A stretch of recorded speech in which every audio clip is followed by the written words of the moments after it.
Alors, Dans le vieux village, je parle. Hein. c'est une partie que je ne maîtrise pas forcément, parce qu'après, c'est un peu de la règle d'urbanisme ou quoi, mais je crois savoir que les bâtiments de France s'y opposent la plupart du temps systématiquement.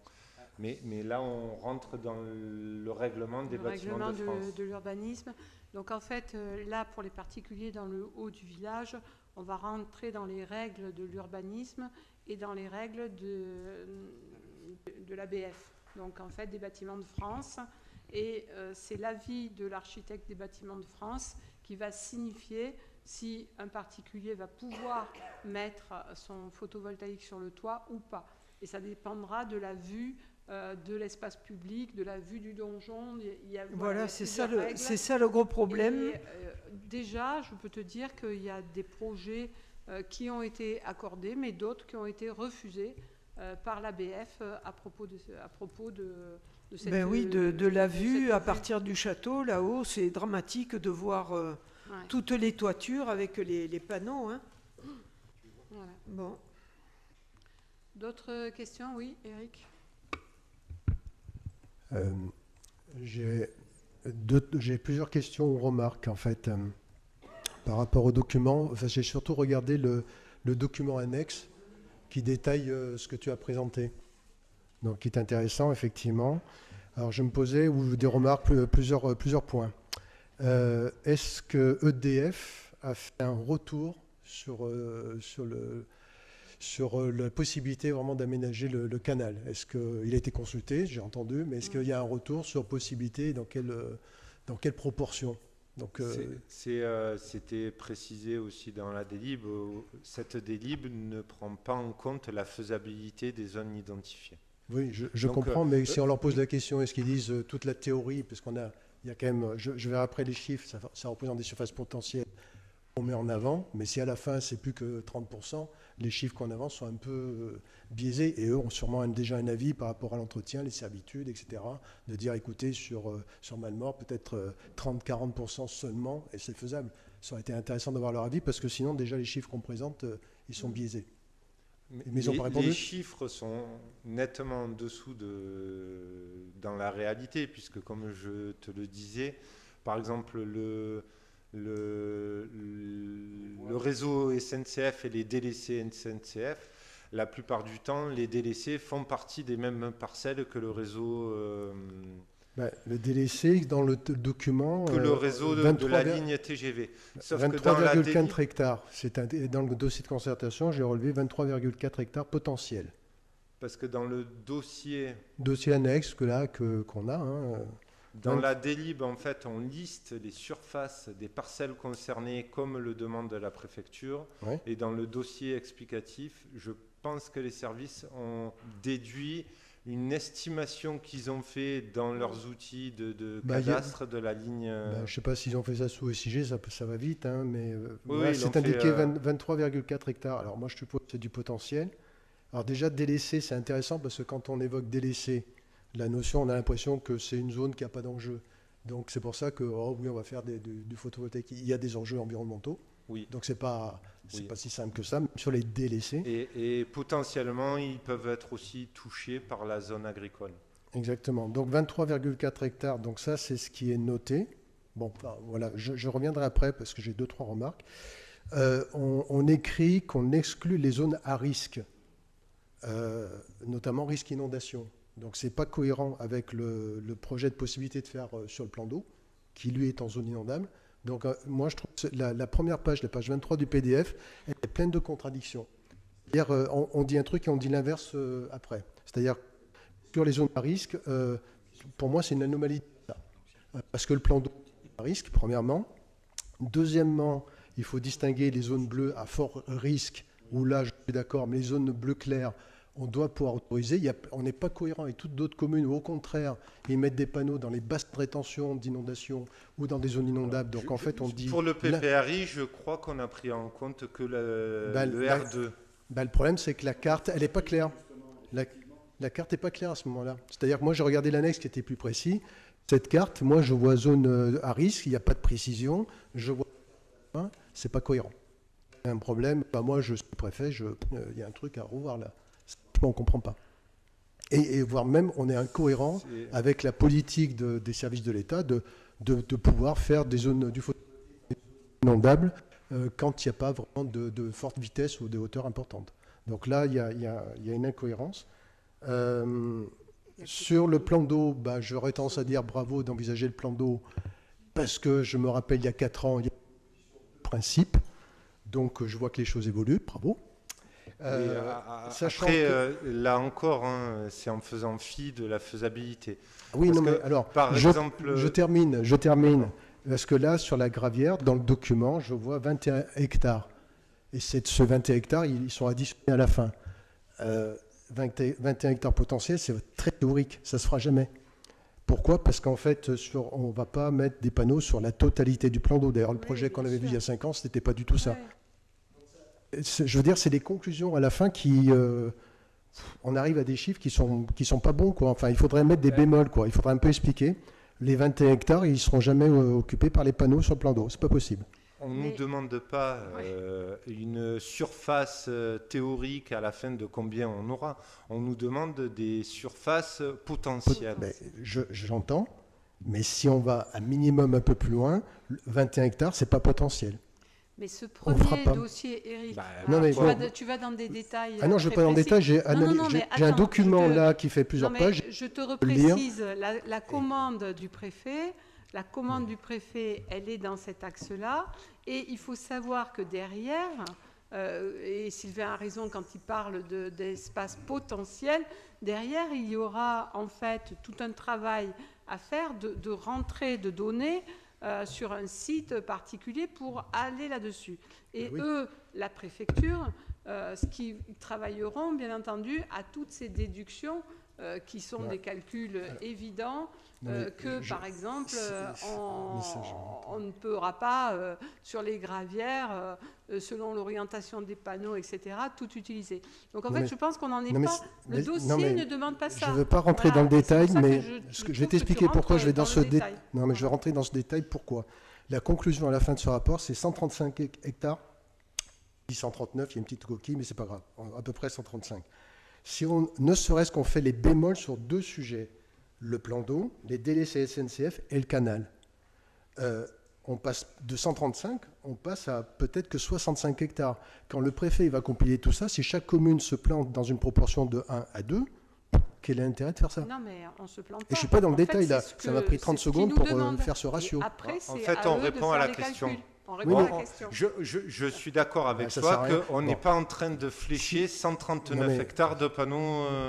En fait, vous faites comme vous voulez. Pour info, moi, je travaille sur ces dossiers et je vais être dans ce détail-là à la demande des communes. Bon, voilà. Donc, mais c'est pas, ça ne me prend pas 1 heure. Hein, c'est juste un constat, un grand ratio à grande masse. Le chiffre qu'on avance dans le dossier, pour moi, il n'est pas cohérent. C'est tout. Il n'est pas cohérent parce qu'il y a une erreur de x2. Au moins, mais ça mérite de le préciser. Sinon, ça n'a pas de sens. Bon, après, vous faites comme vous voulez, mais ça n'a pas de sens. Voilà, c'est ce que je veux dire. Après, on exclut les bâtiments remarquables. Alors, on a un peu précisé, quand on lit le rapport, il n'y a que le Vergon qui est cité comme bâtiment remarquable. Donc, entre l'introduction, il faut aller voir que c'est peut-être le repréciser, c'est que le Vergon. Tout comme les zones naturelles sensibles. Tout est sensible, alors, toute la commune est sensible. Donc là, après, on voit qu'il y a 2-3 sites qui sont listés. Gros-Mour, Piboulon, etc. Oui. Mais il n'y a pas que ça. Zone naturelle sensible, c'est quand même un zonage du département. Ben non, il n'y a pas d'espace naturel sensible sur la commune. Non, ça n'a rien à voir, vous mélangez tout. Il y a le Gros-Mour, oui, mais le Gros-Mour, c'est un espace naturel, voilà, sensible si vous voulez, mais il faut préciser, quoi. Enfin, ça veut tout dire et rien dire. Toute la gravière, le long de la Durance, c'est sensible, c'est zone Natura 2000. Or, on fait bien. On parle des zones Natura 2000. Oui, mais on mélange tout. Enfin, voilà, moi, je suis désolé. Enfin, voilà. Après, dans les chiffres, on lise. Et après, on ne comprend rien. Je suis désolé, mais et la réglementation crête. Donc, il faudrait plutôt transformer 200 kW crête. Après, je vais finir rapidement. J'ai vu tous les sites. Il y en a 2 qui posent, à mon avis, problème. On parle du terrain municipal de 800. Sur le maintien, j'espère que les riverains, ils ont été associés à ce choix parce que ça générait du voisinage.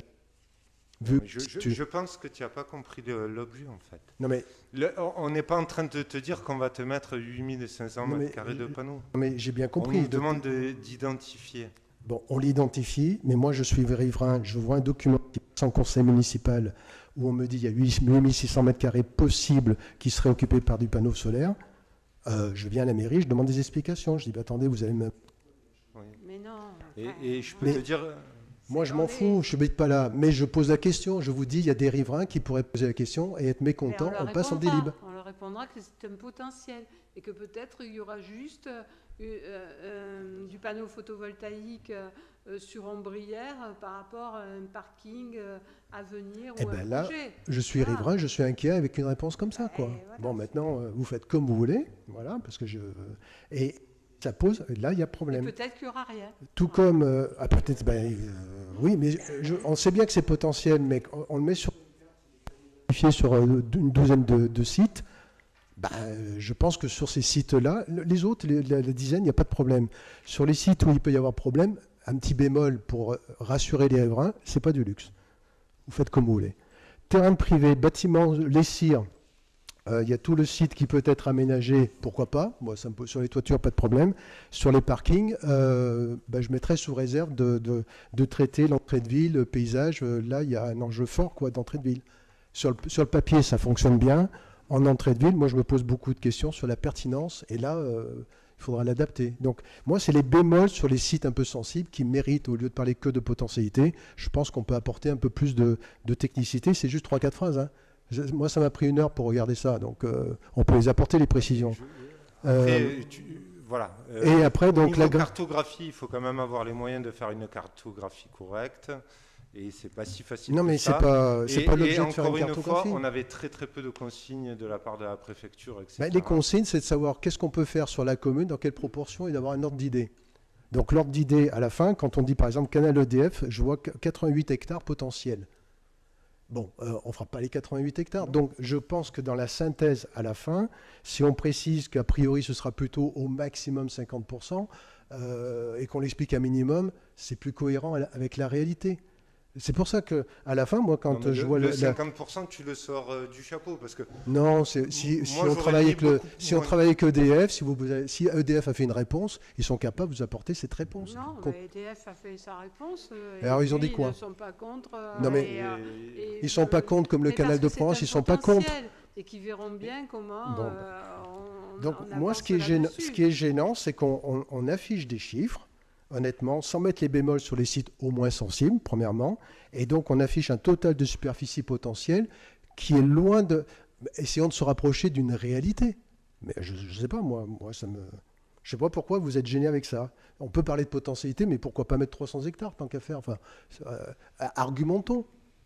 Enfin, moi, je trouve que ces chiffres qui sont avancés ne sont pas argumentés sur au moins le canal, SNCF et le plan d'eau. Parce que si on argumente, ça fluctue d'un simple au double. Donc au lieu de 135, moi j'ai fait un calcul, on pourrait peut-être plus qu'à être à 65. Ou au moins on donne des fourchettes. Le préfet, au moins il a un ordre d'idée. Donc entre ce qu'on enlève dans les zones à risque et puis les chiffres un peu grossiers, on va rendre un document qui est hyper contestable et qui apporte aucune plus-value, pour info comme beaucoup de communes d'ailleurs, qui sont en train de revoir leur copie pour ceux qui ont déjà déposé. Donc, je ne sais pas, améliorons ce qu'on peut faire. Moi, ce n'est pas beaucoup de précision que j'apporte, c'est juste des bémols et des valeurs un peu à relativiser. Voilà, Eric, c'est tout. Je partage pas mal de tes points. Après, c'est pas facile de préparer une délib comme ça, sans règles et sans savoir exactement comment ça va être utilisé. Donc, il y a de grandes chances que ça soit un premier jet. On ajustera. Mais dans l'immédiat, quand on a travaillé le dossier, en réunion élue, etc., on n'a pas plus de billets que ça pour savoir qu'est-ce qu'il faut mettre, etc. Après, je suis d'accord qu'on affiche 139 hectares potentiels. Quand tu annonces 50, je pense que tu es optimiste. C'est annoncé. Moi, j'ai pas refait tous les calculs. C'est bien en deçà. 135. Sur les 3 postes où on peut, à mon avis, largement moduler, on redescend à peu près à 65. L'idée, c'était juste de mettre en avant un chiffre qui paraît... C'est tout. Bon, il y a Paula qui veut poser une question. Parce qu'après, c'est plus de la loi d'accélération, on va faire de la loi de décélération. Moi, je lis que dans le cadre de sollicitations individuelles, la SNCF, les CIR et la FUL ont donné leur avis sur l'inventaire proposé. On peut connaître leur avis ? La FUL ne souhaitait pas de zone d'accélération d'énergie renouvelable sur le domaine. Okay. On avait proposé le petit parking à l'entrée, hein, c'était tout petit. L'ESIR a justement fait la proposition de mettre leur bâtiment de Pont-Royal. La SNCF...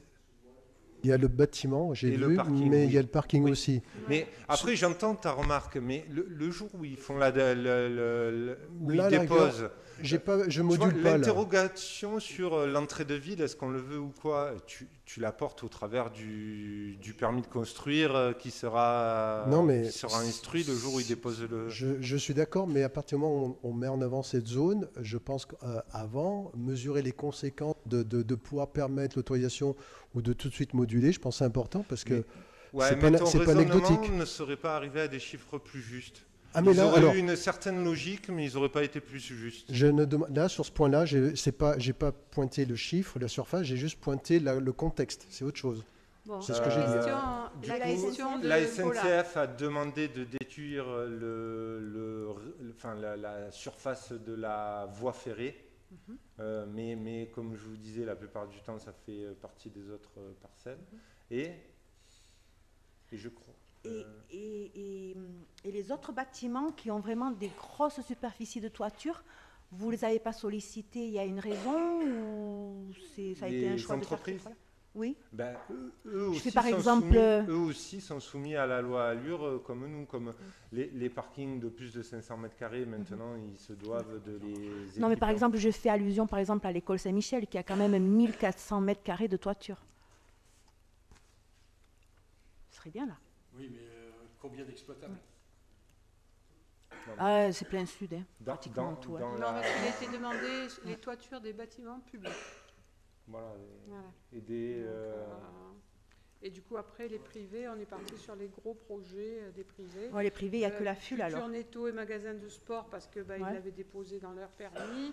Parking Intermarché, Briconote, parce que c'est déjà fait. Voilà. Donc, en fait, non, je pense que... C'est toujours pareil, hein, un document il peut être toujours perfectible, on peut y mettre des réserves. Maintenant, moi ce que j'y vois, c'est que la commune a répondu, elle a des zones d'accélération, elle a des zones d'exclusion, c'est surtout ça qui est aussi important, et elle avance maintenant Maintenant, à la préfecture d'analyser les dossiers, de nous demander peut-être de mettre après nos superficies dans un logiciel qu'ils vont faire. J'espère qu'ils vont faire un peu le boulot parce que pour le moment, on n'a aucune aide. On a aucune... Oui. Mais peut-être entre le potentiel et le réaliste. Peut-être qu'il y aura, comme dit Sylvain, c'est un premier jet et que derrière, il y aura un travail. Mais nous, les maires, en réunion en préfecture, ce qu'on a dit, c'est que franchement, on n'a eu aucune aide de la métropole. On n'a eu aucune aide. Tu dis que tu travailles pour des communes. C'est des communes qui vont chercher des bureaux d'études. Les communes vont chercher un prestataire privé pour faire ce travail. Pour faire ça, voilà. Nous, on l'a fait en interne. Il y a une potentialité. Eh bien, ça nous a coûté 0 par rapport à des études, à des maîtres d'œuvre, etc. On n'a pas eu d'aide de la métropole. Et ça a été demandé. Peut-être qu'on l'aura dans un deuxième temps, si on a été entendu. Alors, j'apporte juste une précision. Je ne conteste pas le travail, là. Ça, dans les grandes lignes, c'est juste je fais la remarque sur des points qui méritent, à mon avis, d'être ajustés. Et ce que j'ai choisi, je l'ai pris en otage, j'ai regardé les points, c'est juste de l'ajustement. Hein. C'est des grandes notions pour, a priori, plus proches. C'est tout. Je ne demande pas d'aller dans le détail au carré, ça n'a pas de sens. Donc, c'était juste quand même dans les grandes masses. Par contre, il y avait la carte, juste 2-3 par contre, mais ça va aller vite. dernière carte sur le document, la zone grise, il n'y a pas de légende. Voilà. C'est la zone urbaine. Et, bah, il y a un petit bout à l'ouest, à l'est.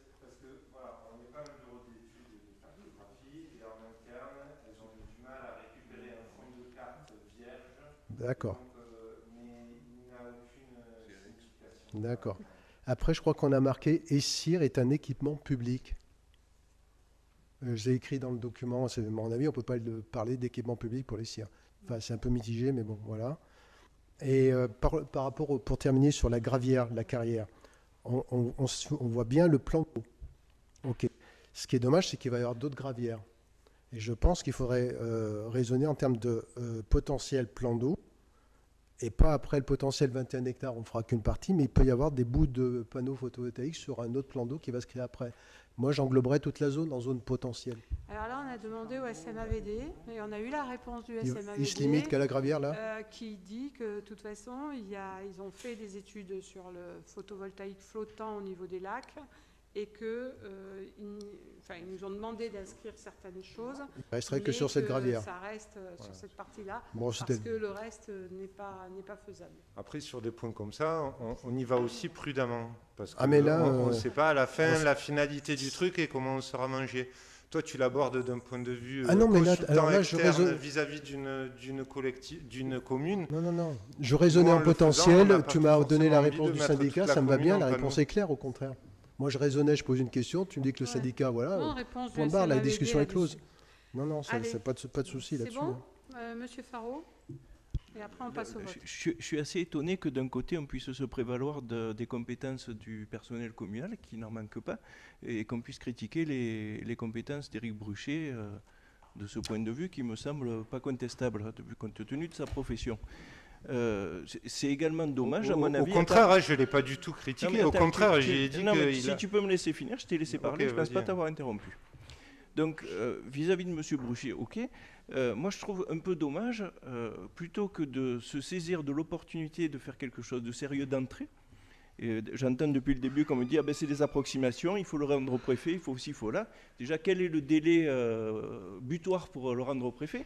Et ensuite, est-ce que justement, non pas en faire un handicap, en faire un boulet de ce truc, en faire au contraire une opportunité, et une opportunité sérieuse, travailler avec justement une rentabilité possible pour la commune, puisqu'il y a un certain nombre de bâtiments communaux qui peuvent être utilisés, il y a un certain nombre de sites communaux qui peuvent être utilisés, et il me semble qu'il y a des opportunités de rentabilité électrique non négligeables. Donc pourquoi, encore une fois, traîner, attendre? Ça semble être le lot de votre majorité, c'est dommage. Mais là, nous, on ne peut pas voter un truc comme ça. Encore une fois, merci de ne pas m'interrompre, je ne vous ai pas interrompu. Oui, mais bon, terminez, M. Faraud. Attendez, il a parlé pendant 1 heure, je parle pendant 5 minutes, on ne me laisse pas parler, c'est bon. Qu'est-ce que c'est, ça? On se calme? On se calme? Attends, mais moi, je suis très calme. Pas vous, par contre, je n'ai pas l'impression. Moi, je suis très calme. Et vous me coupez la parole. Monsieur Faraud. Moi, je ne l'ai pas fait. Vous calmez. Depuis le début, je n'ai vous calmez et on répond. Je suis très calme, Madame le maire. Non, vous attaquez la majorité. Comprenez que ça puisse réagir. Et vous pouvez me laisser terminer. Je n'ai coupé personne depuis le début. Personne. Oui, donc voilà notre opinion. Donc ce projet-là, tel qu'il est, il est bâclé et nous ne souhaitons pas le voter. J'en ai terminé. Juste sur l'inventaire des bâtiments communaux, on l'a fait. Le débat qu'il y a depuis tout à l'heure, c'est sur le zonage et ça ne concerne pas les bâtiments communaux quand même, Dimitri. Virginie. On parle pas de. Il y a quand même 2 aspects de la délib. Stop. Bon, je reste la présidente de cette séance. Je donne la parole à Virginie Artero. Pour le coup, Monsieur Faraud, il me semble que vous n'étiez pas là le 12 septembre. Nous avons évoqué tous ces sujets. Ce sujet de façon longue. Là, Sylvain a une charge lourde de résumer tout ça. Après, évidemment, Éric, c'est sa partie, il est extrêmement qualifié, ses propos sont intéressants, mais vous concernant, encore une fois, simplement parce que nous sommes filmés, vous intervenez. Pourquoi n'étiez-vous pas là le 12 septembre afin de parler de cela avec nous? Vous êtes invités, profitez de cela, profitez de cela. Bon, excusez-moi, mais vos propos, c'est un petit peu hors sujet. On est au conseil municipal, c'est l'organe délibérant de la commune. Il est normal qu'on s'exprime. Ou alors, vous ne souhaitez pas qu'on s'exprime lors du conseil municipal? Ah, d'accord. Donc, je vous prierai de modérer vos propos, parce qu'ils sont incohérents aussi. Moi, je note pas tout ça. Hein? Ben oui. Non, mais attendez, si on ne peut pas s'exprimer en conseil municipal, qu'il faut le faire que lors des commissions, alors je ne vois pas trop l'intérêt. Pardonnez-moi, Monsieur Faro, ce n'est pas du tout ce que j'ai dit. Ce n'est pas du tout ce que j'ai dit. Il me semble que vous pouvez parler ce soir, mais il me semble très intéressant d'être là lors des commissions. Parce que là, vous pouvez poser toutes les questions, avoir toutes les réponses et participer au travail. Ce n'est que cela Madame que je Artero, je suis présent à un maximum de commissions. Un maximum. Donc après, je vous laisse libre de votre opinion. Un maximum de commissions. Mais je travaille aussi. Hein, donc je suis un élu qui travaille, qui est libéral. Pardonnez-moi, je crois que Madame le maire a eu la délicatesse, très souvent, de ne pas faire les comptes de vos présences. Ah ben c'est vraiment une délicatesse de sa part, parce que si nous faisions le compte, nous serions n'allez bien pas sur surpris. ce jeu-là, Madame Artero, vous n'y serez pas gagnante. Oh, je crois que si. Je crois que si. Bon, alors, on va clore le débat. Oui, alors, Armelle, dernière question. Moi, je voudrais revenir sur le vieux village concernant les panneaux photovoltaïques, où il serait très intéressant d'avertir les propriétaires que, avant de prendre des décisions avec les sociétés qui nous appellent X fois par jour pour nous poser des panneaux photovoltaïques sur nos toitures, il serait intéressant de les informer qu'il faut passer par l'ABF avant qu'il se passe quoi que ce soit. Mais de toute façon, tout dépôt de panneaux photovoltaïques demande une DP en urbanisme. Et la réponse à l'urbanisme, lorsque c'est sur le haut du village, passe par l'ABF et ils ont la réponse. Donc, il n'y a aucune déposition qui va se faire sans demande de DP. Donc, voilà, on peut faire cette communication-là, mais c'est les règles d'urbanisme qui s'appliquent. Donc, il y a l'ABF sur tous les panneaux photovoltaïques du haut du village. Bon. Très bien. C'est pour le patrimoine que je dis ça. Thierry, dernière question sur ce sujet. Alors moi, je trouve que l'intérêt principal de cette démarche de zone d'accélération, c'est d'orienter les installateurs, les industriels, vers des zones qui ont été concertées et qui ne présentent pas, qui a priori, enfin on ne sait pas tout, parce que d'opposition, et c'est pour ça que la démarche, et tu en as parlé, sur en particulier le plan d'eau, quand on a fait la réunion de concertation sur ce... moi, mon objectif principal, c'était de savoir qu'est-ce que pensaient les gens d'un projet sur le plan d'eau. Et finalement, j'ai été très étonné de voir que tous les gens ils disaient, finalement, nous, on préfère sur un plan d'eau qu'au milieu qu'en pleine nature. Bon. Je ne m'attendais pas à cette réponse. Oui, mais en pleine nature, au Piboulon, par exemple. Voilà. Oui, c'est très bien, mais ils apprécient moins. Bon. Voilà, donc je trouve que l'intérêt, après, c'est la difficulté, c'est de donner des surfaces, et ça, c'est bien vrai. Alors, si on donne tout, si on donne 50%, 30%, 20%, c'est très difficile. Ça, c'est au niveau du projet de fixer la surface exacte. Voilà, moi, je trouve l'intérêt, c'est d'orienter vers les sites, des sites privilégiés. Et ça, c'est une bonne démarche. Donner la surface exacte, on n'y arrivera jamais. Et alors, par contre, je te rejoins sur certains points, en particulier les zones inondables. Effectivement, il y a le plan d'eau. Il y a aussi sur la zone Essir, en bordure de Durance, il y a un projet qui est proposé par l'Essir, qui est en zone aléa moyen, donc qui est acceptable. C'est une zone inondable, aléa moyen, et aléa moyen, c'est acceptable. Donc, il ne faut pas mettre toutes les zones inondables a priori, quoi. Donc, je ne sais pas comment il faut rédiger, mais il ne faut pas le rédiger comme ça. Ou alors, exclure que les zones d'aléa fort. Voilà, ça c'est bon, mais ça c'est la loi de toute façon. Je pense que la carte qui fait les zones d'exclusion avec en bleu le PPRI est assez claire pour toutes les zones à risque. Après, on ne l'a pas précisé en risque fort, aléa moyen, etc. Mais comme je dis, c'est vraiment... D'abord, la commande de la préfecture, elle est dans cet axe-là, hein, elle n'est pas dans des précisions autant, elle est dans les potentialités. Je pense qu'on a croisé tous les possibles qu'on a vus, notamment sur les toitures des bâtiments publics. Après, avec les zones, et je redis, ce qui est important, c'est les orientations qu'on donne. Et quand on parle qu'on exclut... Parce que j'ai bien vu le débat et les inquiétudes des maires des Alpilles sur les terrains agricoles et les parcs. On reprécise nos zones d'exclusion. Et si on ne fait pas les zones d'accélération, on ne fait pas les zones d'exclusion. Et nos zones d'exclusion sur le risque, les zones naturelles et les zones agricoles, eh ben, nous confortent qu'il sera pris en compte en préfecture, la commune de Malemort sur ce dossier-là. Après, je pense qu'il va y avoir, je ne vous cache pas, d'autres consignes, un premier G, un deuxième G. Je rappelle, il n'y avait que 33 communes sur les 117 qui avaient répondu. Donc là, ils ont relancé un deuxième. Et ça fait quand même plus d'1 an qu'on y travaille, puisque c'était l'été de l'an dernier où les techniciens y ont travaillé. Et ce n'est pas du travail bâclé, M. Faraud, je me porte en faux à ce que vous dites. C'est un travail sérieux et un travail qui a nécessité une arrivée maintenant. Pourquoi ?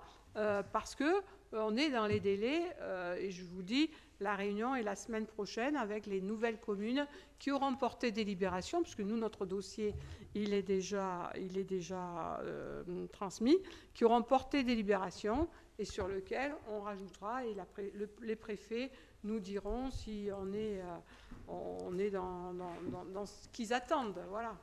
Peut-être pour terminer là-dessus, la carte, il n'y a qu'une carte en fait, et elle prête vraiment à confusion. En fait, c'est ça, les problèmes des zones inondables, on en parle. Peut-être, d'abord, on n'a pas les zones du PPRI, donc peut-être la rajouter pour rappeler que la zone rouge peut être exclue, mais pas les autres, alors que là, il y a vraiment confusion. Cette carte pose problème. Hein, pour quelqu'un qui...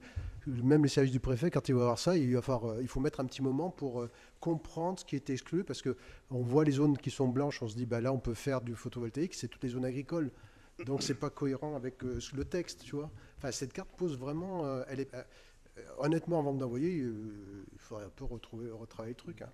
Et en plus, vous passez, il y a un marché à bon de commande qui passe pour coordination, suivi, chantier, je ne sais pas quoi, là. Rajouter un lot d'un bureau d'études sigiste, etc.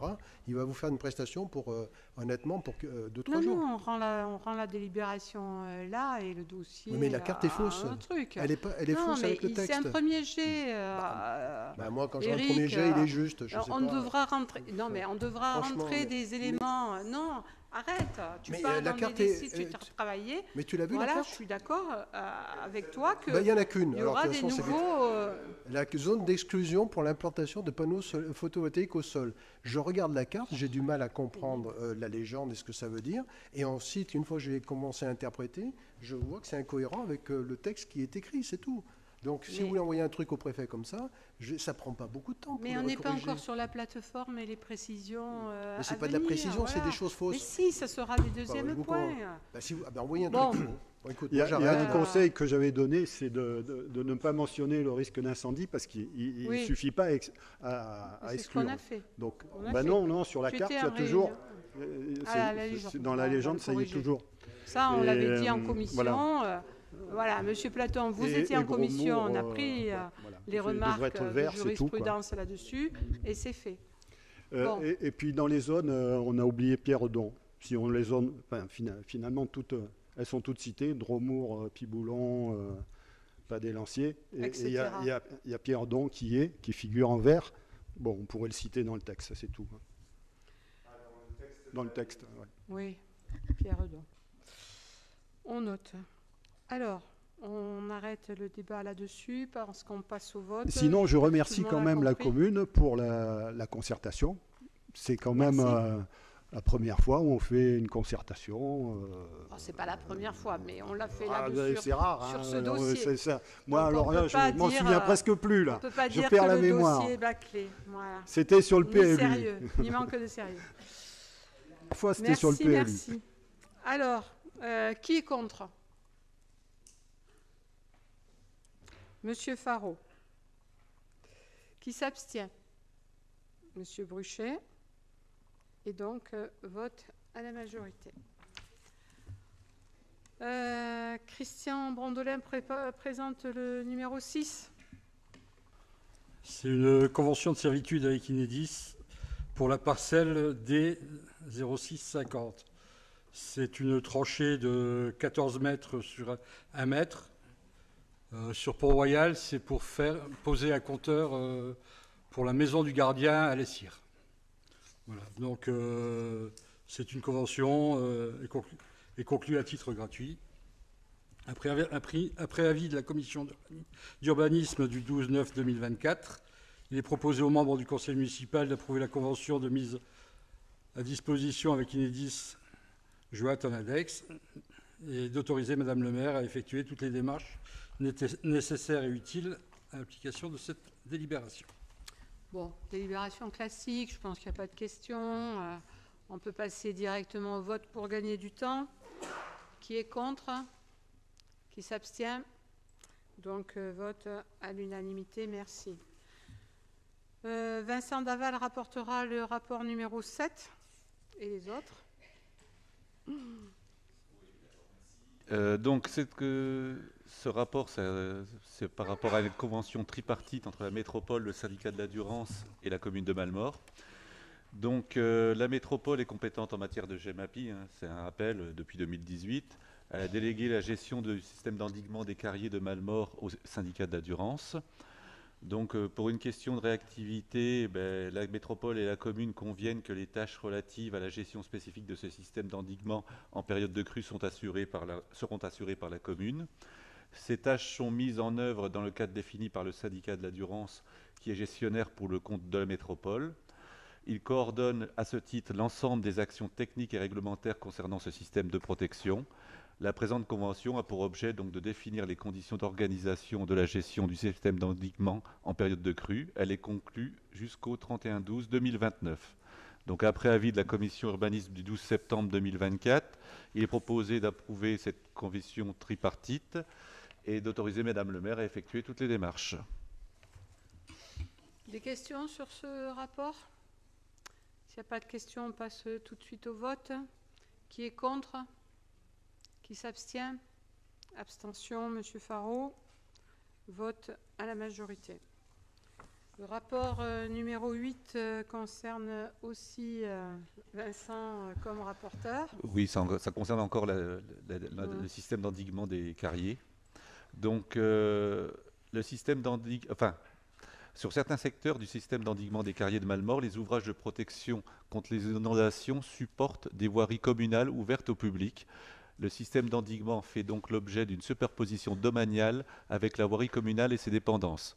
La présente convention précise donc les conditions sous lesquelles les ouvrages de ces voiries s'inscrivent dans le domaine public affecté à la digue protégeant les inondations de la Durance et leurs modalités de gestion. La convention est signée pour une durée également jusqu'au 31/12/2029. Donc après avis de la commission urbaine du 12 septembre 2024, il est proposé aux membres d'approuver cette convention et d'autoriser Madame le maire à effectuer toutes les démarches nécessaires. Pas de questions. Qui est contre? Qui s'abstient? Abstention, Monsieur Faraud. Vote à la majorité. Le rapport numéro 9 est rapporté aussi par Vincent. Il s'agit d'une convention d'habitat. Oui. Donc le 29 décembre 2017, la métropole et l'EPF PACA ont signé une convention de cadre multisite habitat permettant de répondre aux objectifs de production de logements sociaux sur le territoire de la métropole pour une durée initiale de 6 ans portant l'échéance au 31/12/2023. Donc cette convention habitat a été déclinée par des conventions habitat subséquentes par ville. A été approuvée une convention donc habitat subséquente entre la commune de Mallemort et la métropole en 2018. Cette convention a permis à l'EPF d'acquérir sur l'ensemble du territoire communal par négociation amiable ou préemption des terrains bâtis ou non bâtis pour ensuite les céder à des opérateurs permettant la production de logements sociaux à court terme. Le 18 décembre, donc il est donc apparu nécessaire de proroger la convention en cours afin de permettre de préparer la sortie opérationnelle des projets sous promesse de vente au-delà de l'échéance initiale. C'est pourquoi le 18 décembre 2023, par avenant numéro 2, la métropole et le FPF PACA ont décidé de proroger la convention cadre en vigueur jusqu'au 31 décembre 2025. Donc la commune de Malmort souhaite donc renouveler l'adhésion à la convention subséquente par rapport à cet avenant. Donc après avis de la commission urbanisme du 12 septembre 2024, il est proposé aux membres du conseil municipal d'approuver la convention d'habitat bilatérale à signer entre la commune et la métropole Aix-Marseille, qui fait suite à la convention cadre habitat à caractère multisite de l'établissement EPF PACA et la métropole signée avenant numéro 2. D'autoriser Madame le maire et son représentant à signer la convention habitat. Donc des continuités de convention. Est-ce qu'il y a des questions? S'il n'y a pas de questions, on passe au vote. Qui est contre? Qui s'abstient? Monsieur Faraud. Pardon, vote à la majorité. Oh là là, j'ai peur que c'est pas moi qui veux parler. Si.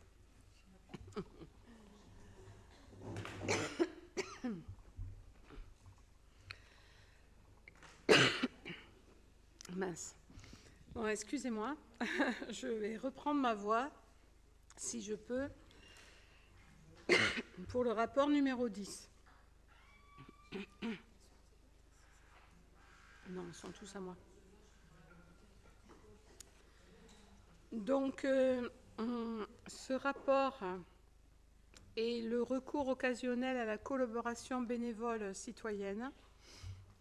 Donc, c'est juste vous dire qu'on associe parfois les citoyens et une collectivité publique peut bénéficier occasionnellement de collaboration bénévole pour un service public dans un but d'intérêt général. Donc, on voudrait s'inscrire dans ce cadre de l'exécution d'une mission à titre gratuit. On entend recourir parfois à des bénévoles. Je pense au temps méridien, je pense à des affaires scolaires, à la médiathèque, où on a déjà, aux festivités. Et donc, il apparaît opportun de sécuriser ces interventions, tant pour les intéressés que pour la collectivité. Donc, on vous propose que la collectivité puisse recourir à des bénévoles, avec bien entendu une convention d'accueil d'un bénévole, vous l'avez en annexe. On vous assure que la collectivité, par son contrat d'assurance, garantit bien contre les risques liés au recours à de tels collaborateurs. On a demandé l'avis au CST le 10 septembre 2024. On a demandé l'avis à la Commission des ressources le 9/9/2024. Aussi, je vous demanderai d'accepter le principe du recours à des bénévoles, approuver le projet de convention d'accueil type pour ces bénévoles et autoriser Madame le maire à signer les conventions individuelles avec chaque collaborateur lorsque on utilisera ce service. Si vous avez des questions, on répond. Monsieur Faraud. Oui, nous n'avons rien contre cette délibération, mais nous souhaiterions qu'il y soit précisé que ces bénévoles ne sauraient se substituer à des emplois statutaires. Alors ça, ce sont les textes, hein. Donc obligatoirement, il est clair qu'on le dit, hein, peut en bénéficier occasionnellement, mais en aucun cas c'est au détriment des fonctionnaires. C'est les textes mêmes. Donc c'est bien précisé. Oui, okay. C'est ça. D'autres questions? Non. Donc, qui est contre? Qui s'abstient? Et donc, vote à l'unanimité. Merci. Le rapport 11 est dans la même veine, on va dire. C'est le recours au travail temporaire de l'intérim. Donc, le recours à une entreprise de travail temporaire doit être exceptionnel. Et ce recours vise à satisfaire un besoin non durable et ne doit pas remettre en cause le principe de l'occupation des emplois permanents par des fonctionnaires. L'intérim ne peut que constituer une solution ponctuelle. Cette possibilité est offerte aux collectivités territoriales lorsque le centre de gestion n'est pas en mesure d'assurer la mission de remplacement et uniquement dans les cas initialement prévus à un article du Code du travail. Nous avons reçu de la part du CDG un courrier en date du 30 juillet 2024 indiquant ne pas pouvoir mettre aucun personnel de remplacement à disposition de la collectivité pour des missions. Ainsi, nous proposons d'avoir recours, si besoin, à ces périodes d'intérim. Et nous avons consulté le CST le 10 septembre et la Commission des ressources humaines le 9 septembre. Et nous vous proposons d'autoriser Madame le maire à recourir à une entreprise de travail temporaire dans les conditions susdivisées, sachant que, voilà, avec les conditions qu'on a dit, bien entendu, sans se substituer aux fonctionnaires non plus. Des questions ? Donc, qui est contre? Qui s'abstient? Et donc, vote à l'unanimité. Merci. Corinne, il faudra rajouter le CST là. Oui. Hein? Voilà. Le rapport numéro 12, c'est la création et suppression d'emplois permanents et non permanents et la mise à jour du tableau des effectifs qui vous a été joint. Donc, après avis du comité social territorial en date du 10-09 et après avis de la commission des ressources humaines le 9-9, propose la suppression des emplois permanents ci-après. Il relève soit du changement de grade des emplois suite à des réussites au concours. Des effectifs de la commune sont inchangés. On a eu besoin de repréciser ça suite à des questions en commission RH. Les créations des emplois permanents sur des nouveaux grades occupés par le personnel ont été faites précédemment. Donc il s'agit de supprimer pour inaptitude un emploi d'ATSEM. Il s'agit de supprimer pour des changements de grade une secrétaire administrative chargée d'accueil à la population.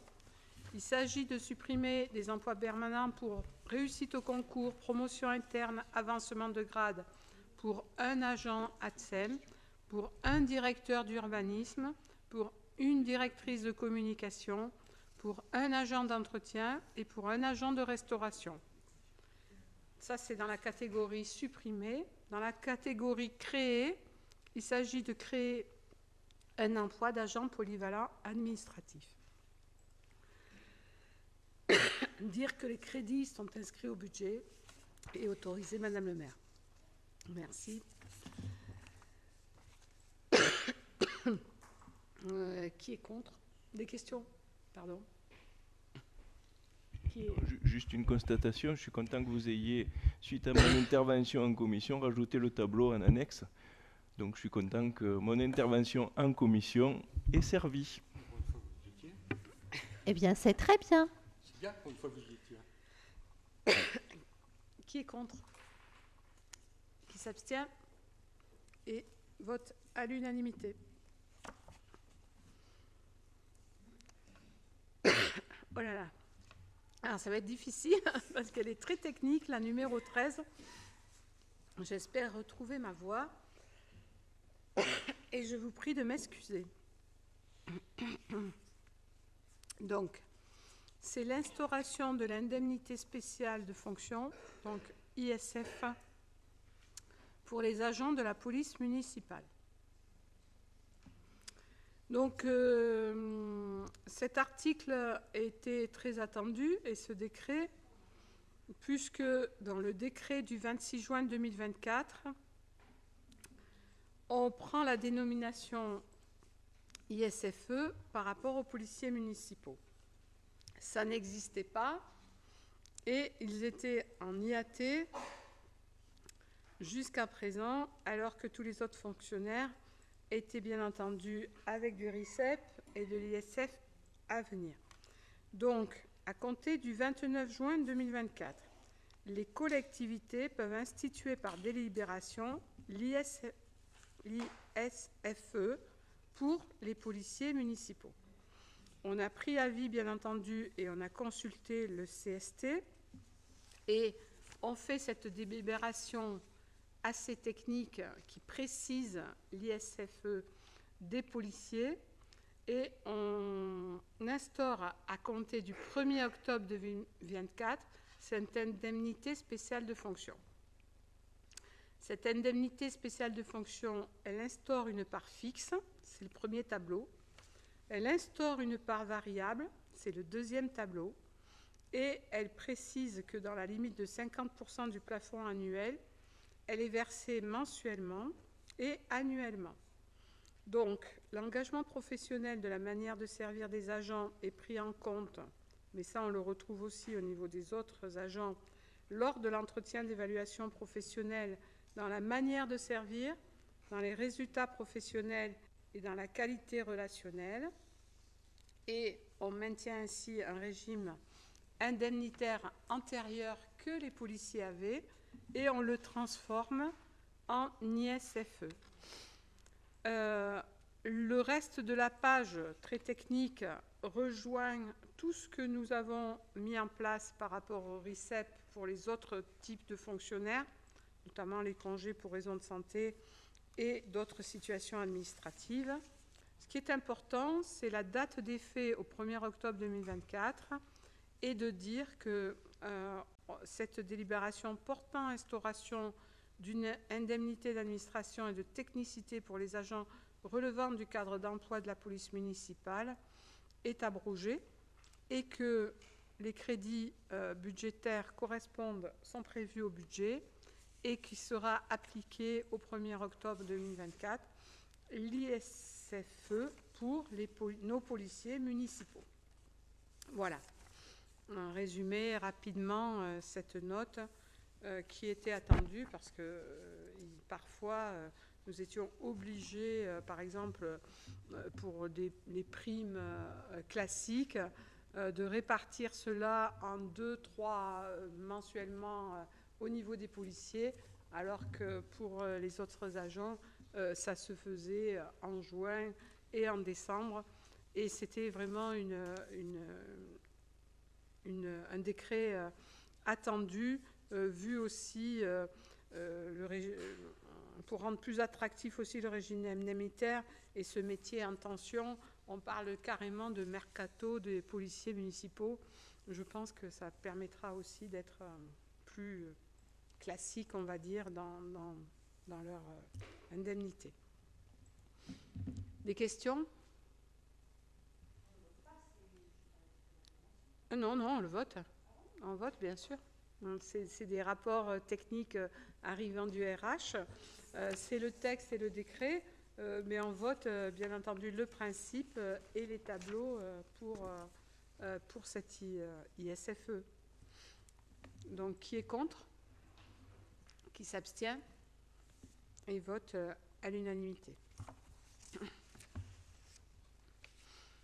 Alors, le rapport numéro 14, c'est la modalité d'attribution des chèques cadeaux. Alors, pour vous faire court, on reprend bien entendu tout ce qu'on avait déjà en chèque cadeau. Donc, il n'y a rien qui change dans la délibération par rapport aux 6 mois de temps de travail supérieur à 50%, etc. C'est bien 100 € pour la naissance d'un enfant du personnel. C'est bien 100 € pour le mariage d'un agent. C'est bien 100 € pour la médaille de travail, c'est bien 200 € pour la médaille de travail vermeil, l'autre c'était argent, 300 pour or, 200 pour un départ à la retraite. Ça, nous l'avions voté bien en amont, puisque la première délibération, elle date de 2016. Donc là, on souhaite rajouter 100 € pour un stagiaire dans le cadre du parcours scolaire. Voilà, c'est le seul changement de cette délibération par rapport à 2016. Et on vous propose de valider le principe d'attribution des chèques cadeaux aux agents titulaires, stagiaires et contractuels de plus de 6 mois dont le temps de travail est au moins égal à 50% dans le cadre d'événements personnels. Et d'abroger du coup la délibération, puisqu'on le reprend tout, de 2016. Des questions ? Non. Donc qui est contre ? Qui s'abstient ? Et donc, vote à l'unanimité. Voilà, on arrive donc à la fin. Peut-être des décisions du maire, s'il y a des questions. On propose toujours les décisions du maire à chaque conseil. Si vous avez des interrogations sur les décisions du maire, on peut y répondre ou solliciter les techniciens à ce propos. Et ensuite, on passera aux infos diverses et aux questions diverses. Pas de questions sur les décisions du maire? Oui, monsieur Platon? Concernant la décision 155, désimperméabilisation des cours d'école et crèches, qu'est-ce qui est exactement prévu de faire? De quels cours? On fait toutes les cours? Oui. C'est une subvention, là, c'est la C'est une subvention, présentation de la ouais. subvention, voilà. Donc, Julien, tu peux peut-être répondre? C'est toi qui es sur ce oui, mais projet. ça, c'est un dossier que tu connais bien en plus, hein, puisqu'on y avait travaillé. Ça concerne l'école Frédéric Mistral. Donc, c'est tout le travail de désimperméabilisation autour du Grand Chêne et de sa mise en valeur, de sécurisation des enfants. On enlèverait ces fameux murets en béton. On mettrait des bancs en bois avec du... Donc, c'est juste voilà. Mistral, alors? Et la crèche. Mistral et la crèche. Voilà, d'accord. Donc, c'est un chantier... C'était ma question, savoir si... Parce que mais c'est un chantier qu'on attend avec impatience, évidemment. Oui, oui. Parce que la façon dont c'est rédigé, on ne sait pas si c'est une école ou toutes les écoles. Ah oui. Et voilà. Et concernant les recours en justice pour défendre les permis de construire, il s'agit de quel permis de construire? Quel numéro? Alors, c'est les 181 et 182. Alors, 181 et 182. L'autre côté, bas de page. 181 et 182. Bon, il y a les numéros des permis de construire. C'est le cabinet Le Sage Berguet, donc c'est la métropole. Donc, j'ai pas en tête, mais à mon avis, on est sur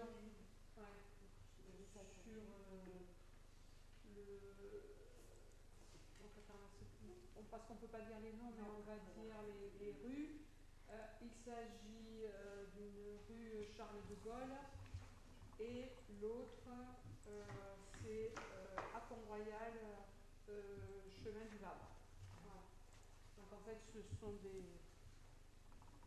des recours que des administrés ont portés sur des décisions qui ne leur correspondaient pas. Voilà.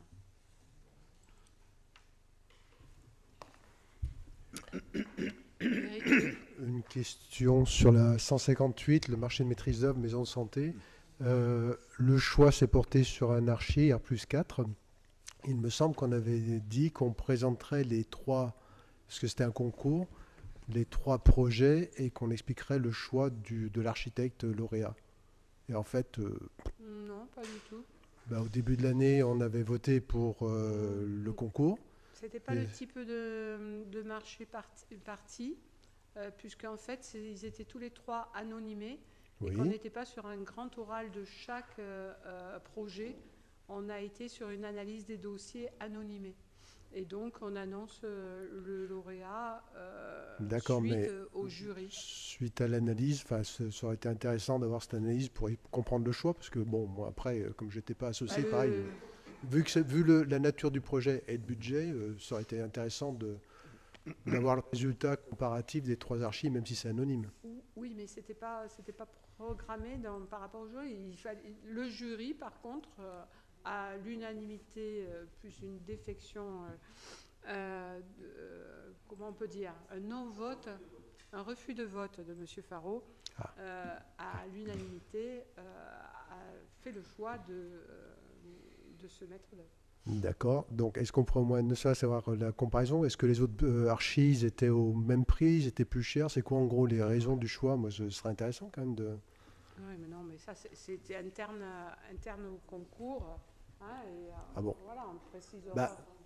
On a quand même voté en conseil municipal pour un concours et rémunérer 3 archis, et après je vote une dépense de 3 fois combien, 15 000 euros, 16 000, je ne sais plus, et à la sortie on me dit que bonne soirée.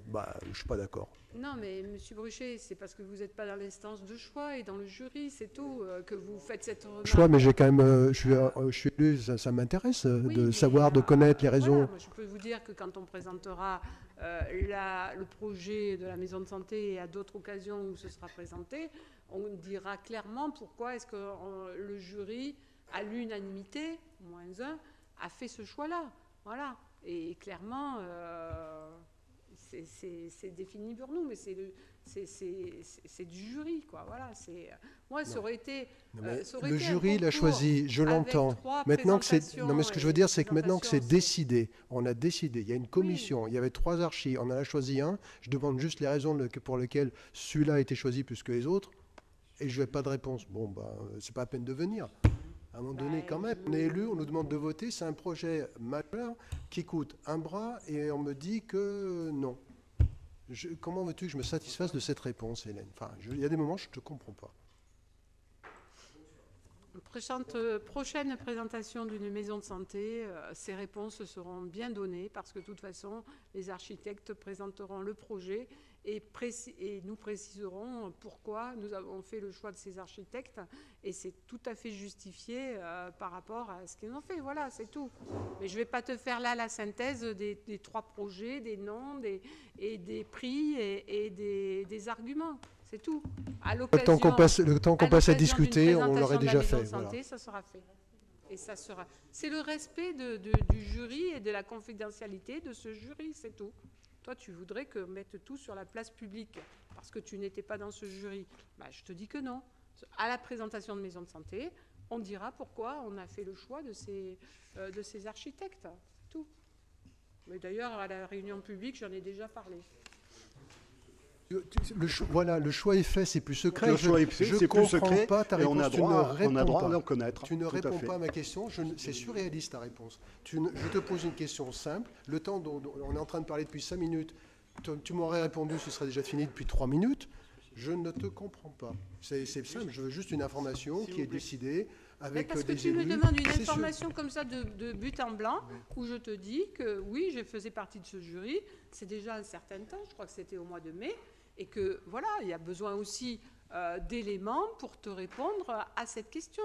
Donc du coup, je te renvoie en disant, il y avait un jury, déjà, il y a eu une unanimité là-dessus, -1 sur ce projet, et après voilà. Mais je ne vais pas te répondre, on l'a choisi parce que c'était très fonctionnel au niveau des circulations, parce qu'ils avaient prévu toute la sécurité, etc. Voilà. Transmettez le compte-rendu du jury, quelque chose, qu'on soit informé. S'il vous plaît. C'est quand même pas voilà, il n'y a pas de souci. Transmission du compte-rendu du jury, vous le demandez, elle sera faite. Monsieur Faro. J'ai 3 requêtes à vous faire, officielles. Puisqu'il y a de l'argent public qui a été dépensé ou qui est en train d'être dépensé concernant ce que je vais vous demander, normalement, les pièces doivent nous être transmises. Donc ce que demande M. Bruchet, ce sont les copies des 3 propositions que la mairie avait sur le jury de sélection. Donc l'opposition que nous sommes vous réclame la transmission de ces 3 projets, puisqu'il y a eu rémunération des 3. Donc c'est une demande officielle que ça nous soit transmis dans les meilleurs délais. La deuxième demande que j'ai à vous faire, c'est concernant les 2 esters en justice, idem, puisqu'il y a des fonds engagés par la commune. Nous vous demandons que nous soit transmis l'intégralité de ces 2 dossiers d'esters en justice, s'il vous plaît. Par la métropole. Par la métropole, je pense qu'il y a contestation d'un permis de construire. Ce sont les avocats de la métropole. Bon, ben voilà. Puisqu'il y a Esther en justice de la commune. Il n'y a pas de dépenses engagées par la commune, Esther en justice par la métropole. Ok. Donc que ça nous soit transmis. Et la 3e point ça fait 3 puisqu'il y avait 2 dossiers d'Esther. Ah. Voilà. Donc il n'y a que le premier point. Différentes. Donc sur les 3, voilà. Donc moi je m'associe à ce qui a été demandé, donc d'avoir le dossier de jury. Et je fais la remarque suivante. Je me rappelle avoir proposé lors de la délibération sur les délégations du maire d'avoir mis un seuil au-dessus duquel, je ne sais plus, 100 000 euros, au-dessus duquel ça devait passer en conseil municipal. C'est une pratique courante dans les communes. Ça permet la transparence, ça permet, quand il y a des dépenses importantes, d'en débattre, d'en connaître, de savoir les tenants et les aboutissants, et ça me paraît normal. Je vois par exemple qu'à Alains, à côté, pour des travaux même, je ne sais pas moi, 20 000 euros, 30 000 euros, rien, enfin, on en parle en conseil municipal. À Malmort, c'est compliqué. Je vois que les décisions du maire, on ne les a pas. Elles étaient diffusées avec le PV il y a certains temps. Je vois que dans les derniers PV, elles ont disparu. Donc la transparence pour le simple citoyen qui consulte les PV n'y est plus. Bon, je demande à ce que les décisions du maire soient dans les PV du conseil municipal. Et si on veut revenir sur la délégation du maire et mettre un seuil, je suis tout à fait favorable. Alors, Monsieur Platon, franchement, on travaille dans la transparence incroyable, dans les commissions, dans la participation des élus de la minorité et de l'opposition dans nos commissions. Et là, vous nous prenez encore en défaut sur des décisions du maire qui sont toutes transmises avec la commune d'Alains sur des sommes, etc. Mais franchement, on n'est pas de la même taille déjà qu'Alains, donc on a aussi des fonctionnements dans des dépenses de travaux et d'avancées là-dessus. Vous avez tout au niveau du budget lorsqu'on liste les prévisionnels à venir, etc. Moi, je pense que c'est malhonnête de votre part de dire que oui, je le ressens comme ça, je vous le dis, parce que voilà, on est transparent et jeter un peu l'opprobre sur que la décision du maire pourrait dépenser plus que ce qu'elle fait sans que vous en soyez averti. Lorsqu'on a un projet important, je pense qu'on le présente et on fait les réunions nécessaires là-dessus, on fait des copies techniques, enfin voilà. À un moment donné, moi je vous dis, c'est la limite. Voilà. Il faut qu'on avance aussi et qu'on travaille. En ce qui me concerne, depuis 2020, je n'ai jamais participé à aucune décision sur le choix d'un contrat, enfin d'un travail quelconque. Mais voilà. Sur les décisions du maire, jamais. Mais Monsieur Platon, vous oubliez que vous n'êtes pas dans la majorité. Vous êtes dans un groupe minoritaire. Et j'ai le droit d'en savoir quand même. Comme à Alains, il n'y a pas de raison que dans les autres communes, dans d'autres communes, ça se passe différemment. Ouais. À Malmort aussi, ça se fait. Hein. Excusez-moi, je suis un peu choqué. Je suis un peu choqué quand même d'entendre dire que M. Platon est malhonnête. Parce que, très honnêtement, moi, je le sens comme une malhonnêteté. Je trouve parce que, encore une fois, il nous compare à une autre commune que les décisions du maire ne sont pas transparentes. De là à parler de malhonnêteté, c'est mettre en cause son intégrité d'élu. Ce que je ne pense pas.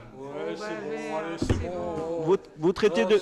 Attendez, vous traitez quelqu'un est traité de malhonnête. Tu sors les propos de Mme le maire de ce contexte. Ah ben non, je les ai. On parle là bien de décisions communiquées. De les réécouter. Non. Ah non. Tu sors ces propos de son contexte. Là, c'est toi qui es malhonnête. Tu fais preuve de malhonnêteté complètement dans tes propos. Tu mets en cause mon intégrité d'élu ? Non, il y a un contexte, Dimitri. Ne sors pas du contexte. Ne te fais pas plus bête que tu ne l'es. Comprends les choses. Comprends les choses. Elle répond à une question précise sur un problème précis. En aucun cas sur l'intégralité de la personnalité de Thierry Platon. Et dire que c'est de la malhonnêteté, c'est quelque chose de correct ? Je ne pense pas. Hein. Dire qu'il y a une sur ce principe-là, Madame le maire ressent un décalage entre ce que dit M. Platon et ce qu'elle fait elle-même. Donc elle parle de malhonnêteté sur ce point précis. Qu'il y ait une divergence éventuellement. On a le droit d'être. Depuis le début de ce conseil municipal, tu n'as participé à aucun débat dans cette technicité. Tu n'es fait que remettre en cause des problèmes de forme que tu interprètes. Ce sont des problèmes de fond. Là, non, ce n'est pas un problème de fond. Tu as qu'à parler la parole pour rien. Tu vas parler tout seul. Je ne vais pas parler tout seul. Tu me traites de malhonnête, je te réponds. Je ne suis pas malhonnête et je ne permettrai pas qu'on me mette en cause de cette manière. Pas plus que M. Platon qui est honnête. J'ai la vidéo pour moi. Et là, tes propos sont ridicules. Je te laisse libre de tes propos. S'il vous plaît, On parle de malhonnêteté intellectuelle. Je renouvelle simplement ma demande que les décisions du maire oui, mais les soient décisions dans du le maire, PV. elles sont dans le PV. Il n'y a pas de souci, elles sont sur le site internet. Si on a pu oublier une ou deux fois, en tout cas, elles y sont. Voilà. Et c'est ça la transparence. Parce qu'à un moment donné, quand je parle de malhonnêteté intellectuelle, c'est parce que j'en ai assez que vous ne soyez pas constructifs dans ce qu'on fait, parce qu'on fait le maximum au niveau de la transparence, de la participation de tous les élus à tous les projets. Et qu'en aucun cas, or, ce n'est pas M. Faraud, et je rejoins tout à fait mes élus lorsqu'ils se sont choqués là-dessus, et les propos de Julien Bodino, parce qu'il y aurait beaucoup à dire, M. Faraud, sur ce que vous vous accaparez simplement pour l'intérêt, votre intérêt. Et pas du tout l'intérêt collectif. Qu'est-ce que vous voulez dire? Oh, ben, je pourrais parler du périscolaire, je pourrais parler des logements sociaux, je pourrais parler vous voulez qu'on en parle? de la centrale, je pourrais parler de beaucoup de choses. On peut parler de beaucoup de choses, parce que de l'inaction, on peut en parler aussi, hein, oh là là. de votre inaction. Mais... Hein, vous voulez qu'on aille sur... Allez, bon. Bon. Je ne suis pas aux manettes, monsieur, je ne suis pas aux manettes. C'est bon. C'est vous, hein, mais on pourrait en parler si vous voulez. Tout ça. Je suis prêt à débattre, il n'y a aucun problème. J'assume et les dossiers, je les maîtrise, il n'y a aucun problème. Ça suffit. Je pense que, voilà, c'est important aussi que... oui, mais il y a des choses qu'il faut dire, parce qu'à un moment donné, ça dépasse les bornes. Donc je pense qu'il y a des choses qu'il faut qu'ils soient dites pour qu'elles cessent, parce qu'actuellement, ça ne l'est pas. Et on va clore le débat là-dessus. Je voulais simplement vous dire, pardon Emmanuel, que tu as organisé la semaine bleue du 30 au 4 octobre. Et je tiens à te remercier parce qu'il y a une belle animation. Tu veux l'aborder? Il y a un petit flyer. Voilà, comme tous les ans, la semaine bleue est véhiculée par les seniors. Cette année, c'est du 30 au 4 octobre. Le programme est différent tous les ans. Cette année, il y aura un concours de boules, une conférence sur le bien vieillir avec le CPTF. Il y a une inauguration dans le haut du village de la 4e bibliothèque de rue que nous avons instaurée. Elle se trouvera vers l'église. Il y a des jeux de société au foyer Les Écureuils. Il y a le loto également et la journée complète au lac Saint-Jean avec la pêche à la truite et un repas champêtre et une tombola à l'issue pour clôturer cette semaine bleue. Merci. Oui. Alors, on finit les infos diverses puisqu'il y a le forum du handicap le 12 novembre et Movember le samedi 16. Les commémorations 1er novembre et 11 novembre, bien entendu, et le prochain conseil municipal le 13 novembre, donc notez-le, à 18h30. Questions diverses, il est 21h30. Nous avons un prochain conseil le 13 novembre. S'il n'y a pas de questions d'actualité, je pense que nous le repousserons. Je rappelle que vous pouvez faire des questions écrites, hein.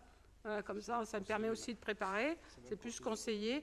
Et comme ça, au vu de la tension de la séance, en tant que présidente, je préfère qu'on clôt la séance à 21h30. Merci à vous.